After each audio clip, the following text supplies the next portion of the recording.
C'est l'une des conséquences insolites du Brexit. L'ambassade d'Allemagne à Londres reçoit de plus en plus de demandes de nationalité.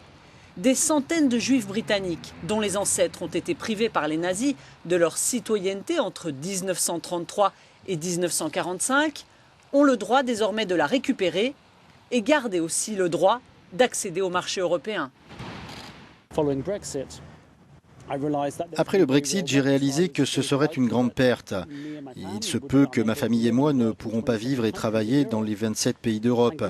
Et étant donné que je n'ai pas à abandonner ma nationalité britannique, je n'ai pas à vivre obligatoirement en Allemagne ni à apprendre l'allemand, j'ai donc tout à gagner. Et alors j'ai plus intérêt à dire au revoir à la Grande-Bretagne et bonjour à l'Europe. Selon l'association des réfugiés juifs, près de 5000 victimes de l'ère nazie vivent toujours ici. Avant 1939, 70 000 juifs d'Allemagne, d'Autriche et de Tchécoslovaquie ont fui au Royaume-Uni, comme l'ancêtre de Ben Lewis. J'ai beaucoup de motivation pour demander la nationalité allemande. Je pense beaucoup à mon enfant. Je veux qu'il ait dans la vie les mêmes avantages que j'ai eus, être capable d'évoluer sur le terrain de jeu européen. J'ai travaillé dans toute l'Europe. J'adore Berlin. Je m'imagine habiter là-bas.